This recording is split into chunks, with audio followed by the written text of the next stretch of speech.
Greetings, I'm Joel with North Country Vans. Welcome back to another build video. And we have a new project for us today. We have a 2021 Nissan NV that we are converting for some fellow Michiganders. And we've gotten a little bit of a start on it. But today we are building the subfloor. Now, I would say the subfloor is probably the second thing that you want to do on your van once you get it. The first, any windows or exhaust fans, things of like that you're cutting penetrations through the sheet metal, I would say that'd probably be the first thing you do. That way, if you get any metal chips, they don't kind of hide in the corners of the subfloor where you can't get them out. So I would say cut your penetrations first and then work on your subfloor. But we got a little bit of a start on the subfloor. This came with a factory vinyl floor on it, which was really handy because I could use it as a template. And so what I did is I am using 1/2-inch polyiso foil-faced foam board for the floor insulation. And so I took that that vinyl and I used it as a template to cut my insulation out. And I taped up all the seams there. And then once I had that template done, I could figure out where I needed to put holes in to attach the subfloor down to the van. So on any cargo van or even passenger vans, they will have holes through the floor where seats or D-rings get mounted to, and that's what I like to use in order to keep that subfloor down. And so this is what this van came with. Just a regular metal D-ring, and it went into this hole here. So I took those out and then threaded that bolt in just a touch, like that, laid the polyiso on top of it, and then I could push down and figure out exactly where that bolt was going to end up with once I had the subfloor built. So you can see these indentations of where those bolts are going to go. And so I can use this now as a pattern once I build the actual wood subfloor. But we have a couple steps we got to do before we get ready for that. If you guys have watched my video on insulation, you know that radiant barriers work best when you can leave an air gap. So we have to stand our finished floor a little bit off of that polyiso to create that air gap. And let me flip you around and I'll show you what I mean. If you'll indulge my kindergarten level drafting skills, I'll show you what we're going to do here. So this is the corrugated subfloor of our van. We have these humps that we have to deal with. And the idea is that we're going to take our 1/2-inch polyiso board and we're going to lay it on top of those humps. We're going to leave the reflective side facing up because, again, we need that air gap, that 1/2-inch air gap, in order to increase the R value. Radiant barriers like that airspace so they can reflect that radiant energy back to the source of admittance. So we'll have this 1/2-inch airspace, and then we're going to have 3/4-inch plywood on top of that. Now, in order to get that airspace, we have to support that plywood up off of there. So what we're going to do is we're going to build some support blocks. And we're going to put these support blocks in areas that we're going to need that subfloor to hold weight. So down the aisle where we're going to be walking, underneath the cabinetry, etc., wherever we're going to have weight pushing down, we need that weight to go through that support block into the van floor.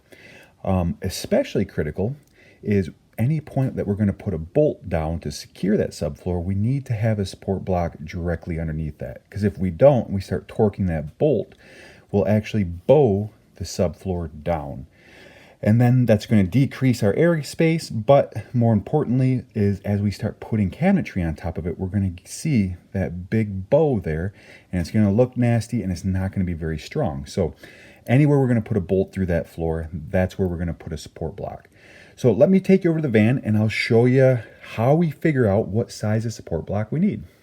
We're looking at one of the D-ring bolts that we're going to use to bolt the subfloor down with. And so what I do is I take a flat piece of board, you could use a level or whatever, just something that's flat, and I span a couple of these floor corrugations, the top of these humps here, and that way it'll give me the distance that I need to bring up in order to become level with those humps. And so right now it's telling me that I need 7/16 of an inch there to build it up level with the rest of the floor. So we take 7/16, we're going to add in the 1/2 inch polyiso board and then the 1/2 inch airspace. So 1 inch and 7/16 will get us up to the point that we need to support that 3/4 inch plywood. Go ahead and continue that process, figuring out how much you need to build that subfloor up in certain spots and concentrate on the areas where you're going to be walking for the support. Underneath the cabinetry, it's not as critical, but you still want to get some good support so that cabinetry doesn't look goofy with the bows in the floor. So I would say in a small van, you're probably going to have between 15 and 20 of these little support blocks that you need to build. Now that I've gone through and measured how tall I need to make each of those support blocks, and I have a cut list of how many I need to make, we got to make 19 of them, I went ahead and glued some strips of plywood together. And so this is going to be the start of our support blocks. We're going to run them down the table saw and then plane them down to the exact height that we need. Now, I do want to point out that as you're going through this process, make sure you're getting really good measurements. Don't assume that just because this pocket on the right side is 1 inch and 7/16 that the pocket on the left is going to be the same. There's all sorts of manufacturing variances there. And so a couple of these I found up to 1/8 of an inch difference from left to right or from front to back. And if I assume that they were all going to be the same, my subfloor would have that variance in it, which means I'm going to have gaps in the bottom of my cabinetry, etc. But worse is when I start butting cabinets together, I might find that I have that 1/4 or that 1/8 inch height difference. And then as I run that 1/8 inch height difference out on the angle, I'm going to find that that error gets bigger and bigger and bigger. So do yourself a favor, get good measurements, keep that subfloor perfectly flat or as flat as you can, and it's just going to serve you in the future. As Ben Franklin says, a stitch in time saves 9. Now, before we can say our blocks are good, we have to check to make sure that they're actually flat, that we've created a flat surface for that subfloor to sit on. So I take a straight edge, this happens to be my saw guide, and I go from side to side, making sure that I don't have any high spots or low spots. I go sideways, and I try to get on top of as many of those blocks as I can to make sure that everything's flat. And if I do have a high spot, then I'll be able to rock that straight edge back and forth, which tells me that I need to make some adjustments. The next step is we need to drill a hole in some of these blocks so that way we can bolt our subfloor through the block down into the factory threaded welded nut right here.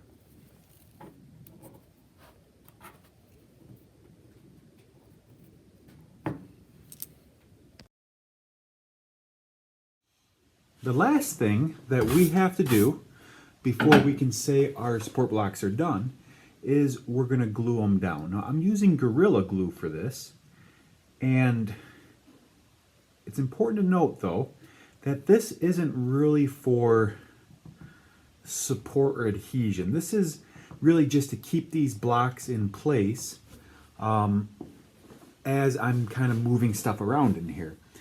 Because once we have all these blocks in here, we're going to take our polyiso board, drop it back in, push down on it, and then that way we can use the impressions these blocks create in order to cut the polyiso board out so it fits nice and tight in between all of this stuff. So I'm just going to run through and just put a dab on each of these blocks so that way as I'm moving stuff around the polyiso board, I don't knock them out of position and then find out down the road that my bolt holes don't line up. If you guys remember, on the bottom of our polyiso board, we have the bolt head impressions from where I pushed it down to figure out exactly where our bolt holes are going to be at. So we don't want to start putting our polyiso in here yet and then start trying to cut all of these support blocks out, because we still need to transfer those bolt holes over to our final subfloor. And also the glue is still wet in this stuff. But I do want to take an opportunity to point something out for you. So a piece of plywood is 48 inches wide. And so I have my tape measure from the side of the van over, and this is at 48 inches. But if you take a look, there's only one block at 48 inches wide. And so when we join these pieces of plywood together to create a single drop-in sheet, that joint is going to be the weakest spot. So instead, I want that seam right here at 34 inches, so that seam is sitting on all of these support blocks going down. Hello, welcome back to another day of building vans. So we have our 3 pieces of plywood that we're going to be using for our subfloor. Now I've already gone ahead and cut them down to size, so that way we have the seams of our plywood that are going to land on those support blocks to help keep everything supported. And now we have to seam them together. Now there's a couple ways you could skin this cat. If you've seen previous videos of mine, you know that I have a biscuit joiner, and I specifically bought that to do subfloors and vans, and it works really good for it. But it's a pretty expensive tool, and if you're only going to do one, it might not make sense to buy one. You might be able to rent one, but if not, there's a couple other ways you could approach it. So if you have a router, you can make a tongue and groove joint to seam these two together. Otherwise, you could take a couple pieces of scrap wood and make a little jig, so that way you could clamp it on the side of the board and drill a hole into the plywood and just glue a dowel in there. But the whole idea of this is just to keep the top of that plywood perfectly flat, or as flat as you can get it. Because if that seam ends up puckering up or flexing or something like that, then it's going to show up in your finished floor. Now the seam doesn't have to be super strong. We have the support blocks that are going to keep that seam from falling down, and with the bolts in the floor, that floor can't separate like this. Really, the seam, the most stress it's going to be under is when we actually pick this entire assembly up to get it into the van. So it has to be strong enough to withstand that. There's some ways that we're going to reinforce it just to move it, and then once you're done, as long as that seam can stay flat, you're golden. So my plan is I'm going to put a biscuit joint in every 6 inches on the side of the seam, and then in between the biscuit joints, we're going to drill Kreg screws. And so that way we can glue everything up, put the biscuits in, line it up, push it together, and then use those Kreg screws to draw that plywood together until that glue cures.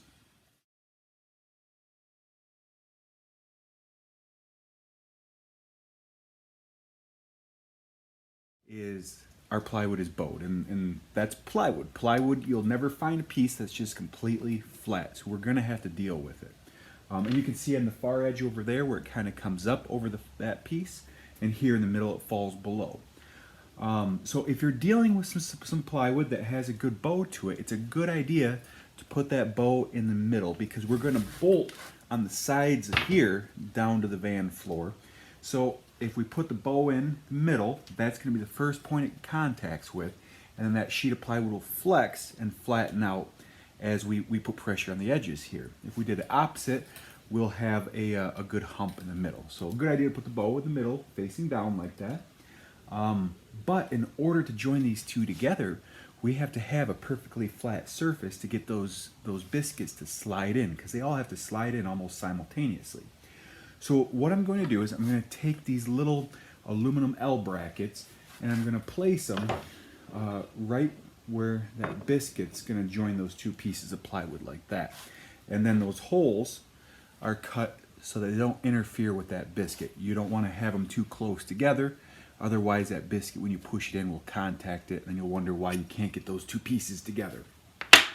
So we're going to put a couple of these on here, and we're going to screw them first down on this side, which will bring up that sheet to meet the far side.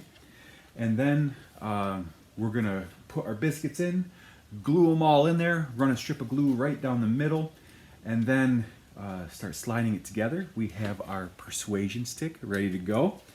And then once we get it together, we're going to use our Kreg screws. Now, when you're screwing in between layers of plywood, it's really easy to strip out. It doesn't get a good bite. So I prefer to do it by hand rather than an impact driver or a drill, because I can get a better feel of where I'm at torque-wise.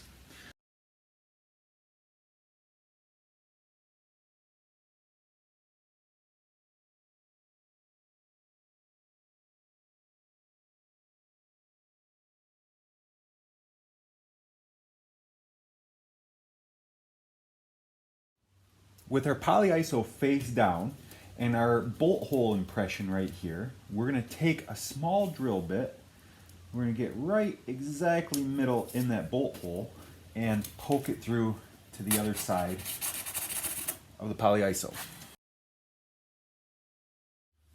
So with it flipped over, we have our little holes that we can start lining things up. And again, we want to make sure that we are lining it up so that that seam runs right down the middle of our support blocks. With everything lined up, we can go ahead and screw the polyiso down here, so that way it keeps it in position as we're pushing things around, tracing out our pattern. And it'll also mark out where we need to drill our holes to put the bolts through the subfloor.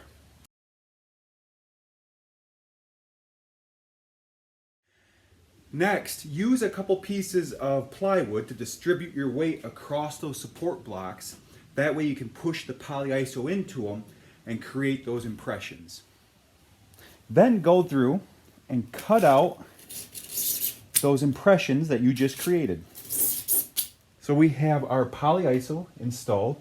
All of our supporting blocks are protruding up through it. And I went ahead and took foil tape and taped over all of the blocks.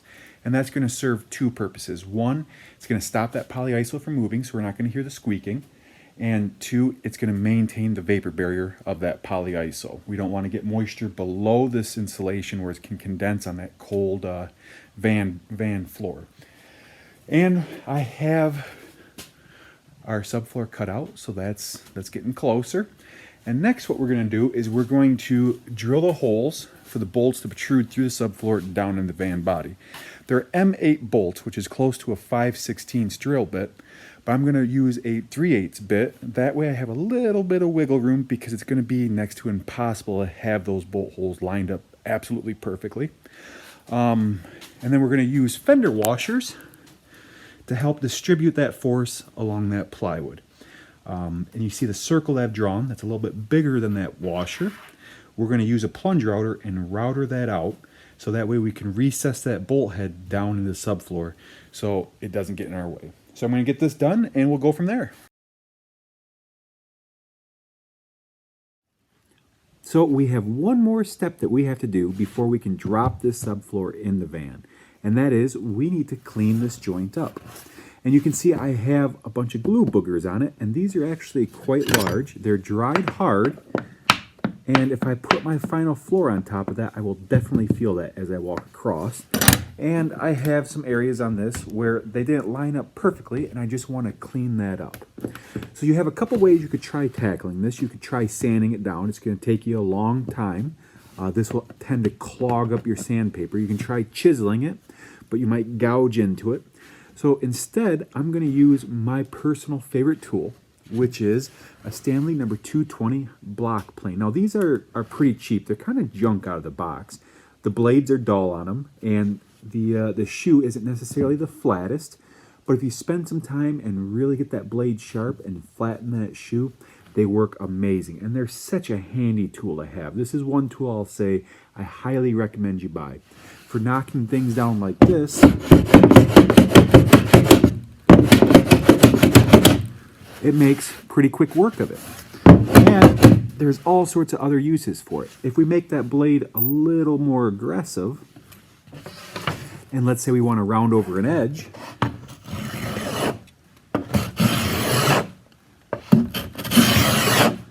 with a couple passes, you will have a round edge that you can sand, and you won't have to buy a router.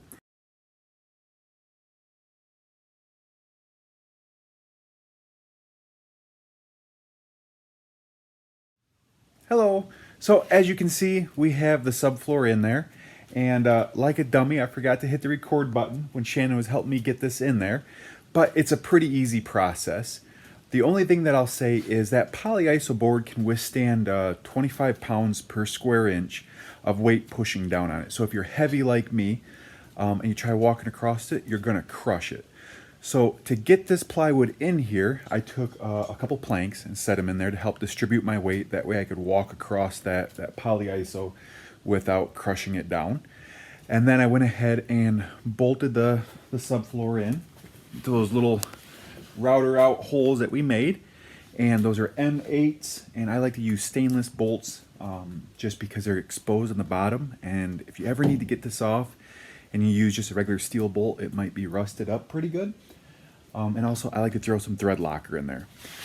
And the last thing is I put the little support brackets back in just to help reinforce that seam as we were torquing it around, getting it in here. And now I just got to take those off and it'll be done.